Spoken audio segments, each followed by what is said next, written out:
여러분, 오늘도 정말 고생 많으셨습니다. 아이랑 쉴 틈 없이 놀아주느라 이미 방전 상태이시죠? 그런데 아이가 아주 잠깐이라도 심심해 보이면 어떠세요? 아, 내가 뭐라도 더 해줘야 하나? 나 때문에 우리 아이 발달이 늦어지면 어쩌지? 이런 불안감 때문에 또다시 무거운 몸을 일으키거나 피로감에 슬쩍 스마트폰을 쥐어주진 않으셨나요? 그런데 오늘 제가 드릴 말씀은 좀 충격적일 수 있습니다. 놀랍게도 여러분이 아이의 곁에서 쉴 새 없이 개입하고 모든 걸 이끌어줄수록 아이의 자발적 탐구력은 오히려 약해질 수 있습니다. 물론 부모와의 상호작용 자체는 언어 발달, 정서 발달, 사회성 형성에 매우 중요합니다. 문제는 함께 노는 것이 아니라 과도하게 개입하는 것이에요.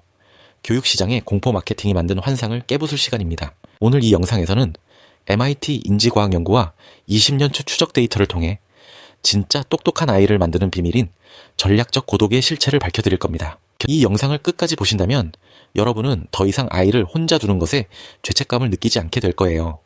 오히려 아이에게 가장 위대한 선물을 주고 있다는 확신을 얻게 되실 겁니다. 잠깐 한 가지 먼저 짚고 넘어갈게요.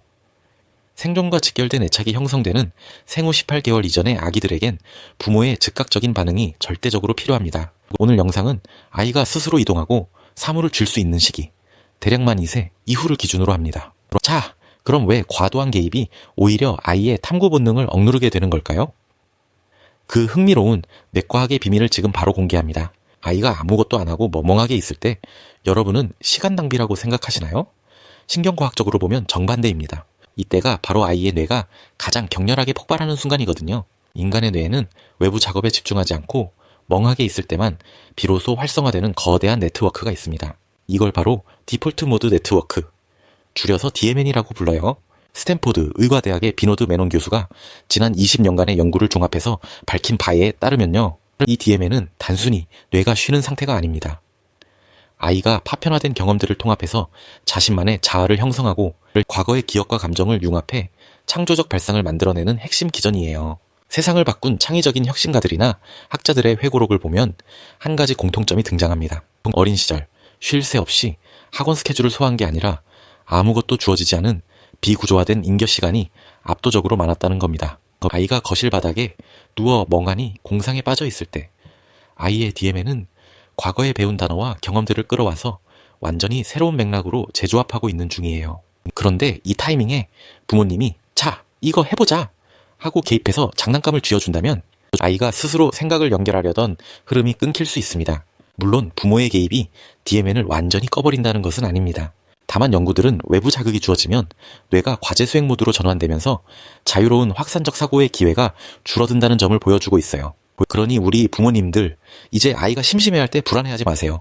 그건 아이의 뇌가 외부 입력을 멈추고 자체적인 데이터베이스를 활용해 자기만의 세상을 발명해낼 준비가 됐다는 아주 건강한 신경학적 신호니까요. 그런데 아마 이런 의문이 드실 거예요. 그래도 엄마가 옆에서 이렇게 노는 거라고 친절하게 가르쳐주면 아이가 더 효율적으로 배우지 않을까요? 하지만 이 친절한 가르침이 아이의 자발적 탐구 범위를 제한할 수 있다는 흥미로운 실험 결과가 있습니다. 보통 우리는 아는 만큼 보인다고 생각하죠. 그래서 아이가 새로운 장난감을 가지면 옆에 딱 붙어서 이건 이렇게 누르는 거야, 저건 저렇게 돌리는 거야 하고 아주 친절하게 가르쳐주곤 합니다. 그런데 여러분, 이런 직접적인 가르침이 오히려 아이의 탐구 범위를 좁힐 수 있다는 사실 알고 계셨나요? MIT와 UC, 버클리 연구진이 주도하고 현재 하버드대에 재직 중인 엘리자베스 보나위츠 교수가 이끄는 팀이 교육계에 엄청난 충격을 준 실험이 하나 있습니다. 일명 가르침의 양날의 검 실험인데요. 연구진은 아이들을 두 그룹으로 나눴어요. 첫 번째 그룹에게는 선생님이 이 장난감 사용법을 보여줄게라며 딱 한 가지 기능만 가르쳐 줬습니다. 반면 두 번째 그룹에게는 아무런 설명 없이 그냥 장난감을 던져줬죠. 결과가 어땠을까요? 선생님에게 직접 사용법을 배운 아이들은 선생님이 가르쳐준 그 기능 위주로만 활용하는 경향을 보였습니다. 다른 기능을 찾아보려는 시도가 현저히 줄었죠. 반면 아무것도 배우지 않은 아이들은 장난감을 뒤집고 흔들고 당겨보면서 선생님도 몰랐던 숨겨진 기능들을 스스로 찾아냈습니다. 왜 이런 일이 벌어졌을까요? 아이들의 뇌가 부족해서가 아니에요. 아주 똑똑하기 때문입니다. 아이의 뇌는 무의식 중에 이렇게 추론하는 거예요. 저토록 똑똑한 어른이 나한테 시간을 내서 가르쳐 준 거라면 이게 이 물건의 전부일 거야. 다른 게 있다면 당연히 가르쳐 줬겠지? 즉, 직접적인 가르침은 아이의 뇌를 미지의 세계를 탐험하는 과학자 모드에서 정답을 수행하는 학생 모드로 전환시킬 수 있습니다. 연구의 핵심 결론은 가르치면 창의력이 파괴된다가 아니라 직접적 가르침이 자발적 탐색의 범위를 제한할 수 있다는 것이에요. 여기서 오해하시면 안 됩니다. 아이와 놀아주지 말라는 뜻이 절대 아니에요. 부모가 정답을 쥐고 이거 해봐, 저거 눌러봐 지시하는 개입이 문제라는 겁니다. 아이가 먼저 다가와서 뭔가를 보여줄 때 우와, 이걸 이렇게 합쳐봤네? 하고 맞장구 쳐주는 반응적 상호작용은 뇌 발달의 최고의 영양제입니다. 부모는 지시자가 아니라 리액션 좋은 관객이 되어야 합니다. 직접 가르치는 게 안 좋다면 에듀테크라고 불리는 화려한 전자장난감이나 태블릿은 어떨까요? 알파벳도 알려주고 노래도 나오니까 뇌 발달에 좋겠지? 라고 생각하며 지갑을 여셨다면 지금 당장 멈추셔야 합니다. 미국 소아과학회 AAP는 공식 임상 보고서를 통해 수동적 디지털 장난감, 패시브 디지털 토이즈보다는 개방형 장난감, 오픈엔디드 토이즈를 권고하고 있습니다. 즉각적인 피드백만 제공하는 전자장난감은 아이의 능동적 탐구를 줄이고 수동적 소비 패턴을 강화할 수 있다는 거죠. 버튼 하나만 누르면 번쩍이는 불빛과 소리가 쏟아지는 전자장난감은 아이의 뇌에 즉각적이고 강렬한 도파민을 분비시킵니다. 이 쉽고 자극적인 도파민 루프에 길들여진 아이의 뇌는 어떻게 될까요? 연구에 따르면 주의 집중 시간이 짧아지고 스스로 탐구하려는 동기가 현저히 약해집니다. 결과적으로 아이는 블록을 천천히 쌓거나 책을 읽는 평범하고 정적인 활동에 집중하기 어려워질 수 있습니다. 점차 더 빠르고 더 자극적인 피드백만 찾게 되는 거죠. 여러분, 아이의 상상력을 자극하는 건 화려한 기믹이 아니라 기능이 정해져 있지 않는 열린 장난감입니다. 아무 소리도 안 나는 나무 블록을 쌓으면서 룰을 만들어가는 그 지루한 과정이 아이의 전두엽을 발달시키는 진짜 마법이에요. 그런데 이게 단순히 어릴 때 창의력 좀 부족한 문제로 끝나는 게 아닙니다. 어릴 때 부모가 모든 걸 대신 결정하고 관리해준 헬리콥터 양육계 결과가 20년 뒤 아이의 밥벌이와 커리어적 성취를 방해하고 있다면 그 냉혹한 현실을 보여주는 종단 연구 결과를 공개합니다. 창의력도 좋고 뇌 발달도 중요하죠. 하지만 현실은 냉정합니다. 우리 부모님들, 결국 내 아이가 커서 밥벌이는 잘하고 살지 남들보다 뒤처지진 않을지가 가장 걱정되시잖아요. 그런데 여러분, 아이를 위한다는 그 밀착 관리가 20년 뒤 아이의 커리어적 성취를 방해하고 있다면 어떨까요? 이건 제 추측이 아닙니다. 노스캐롤라이나 주립대학교 사회학 연구진이 2,000명 이상의 청년을 20년 동안 추적 조사한 결과인데요. 성인이 되는 과정까지 부모가 스케줄을 짜주고 모든 선택에 개입한 이른바 헬리콥터 양육을 받은 아이들은 자율적으로 자란 아이들보다 취업 시장에 나갔을 때 커리어적 성취도를 나타내는 직업적 위신 지표가 통계적으로 유의미하게 낮았습니다. 이유는 간단합니다. 부모가 모든 문제를 대신 해결해주면 아이는 실패를 극복하며 얻는 자기 효능감을 배울 기회를 잃거든요. 사회에 나가서 작은 파도만 만나도 스스로 헤쳐나가지 못하고 부모에게 의존하게 되는 거죠.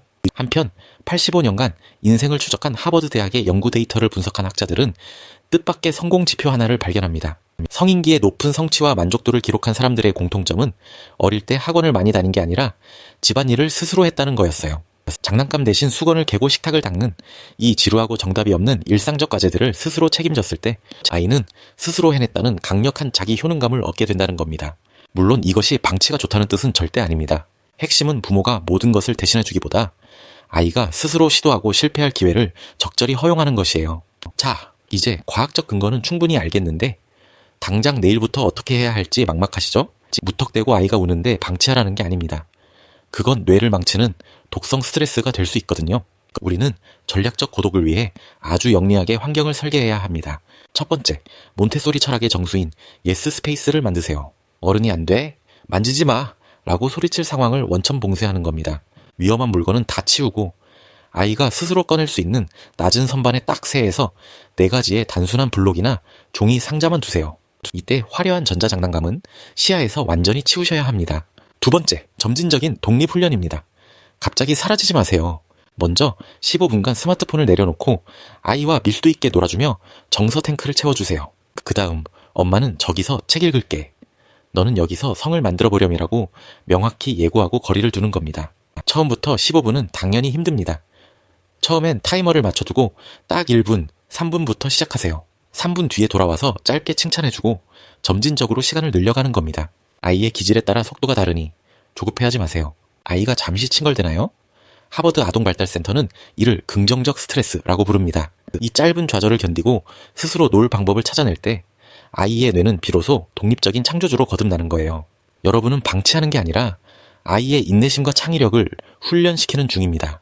오늘 내용 딱 3가지만 기억하세요. 첫째, 아무것도 안 하는 지루함의 시간에 아이의 창의적 뇌 DMN이 활성화된다. 둘째, 과도한 개입과 직접적 가르침은 아이의 자발적 탐구 범위를 좁힐 수 있다. 셋째, 스스로 문제를 해결해 본 경험이 아이의 자기 효능감과 미래 성취에 큰 영향을 준다. 우리 엄마, 아빠들 그동안 아이와 24시간 붙어 있지 못해 미안하셨나요? 잠시 쉬고 싶을 때마다 죄책감을 느끼셨나요? 이제 그 마음 내려놓으셔도 됩니다. 여러분이 한 걸음 물러나 아이를 믿고 기다려주는 그 고독의 시간이 역설적으로 아이를 가장 크게 성장시키고 있으니까요. 오늘 영상이 여러분의 육아에 큰 해방감이 되었다면 구독과 좋아요 부탁드립니다. 여러분의 육아가 과학적으로 더 단단해질 수 있도록 저는 다음에도 압도적인 데이터를 들고 찾아오겠습니다. 오늘 하루도 수고 많으셨습니다.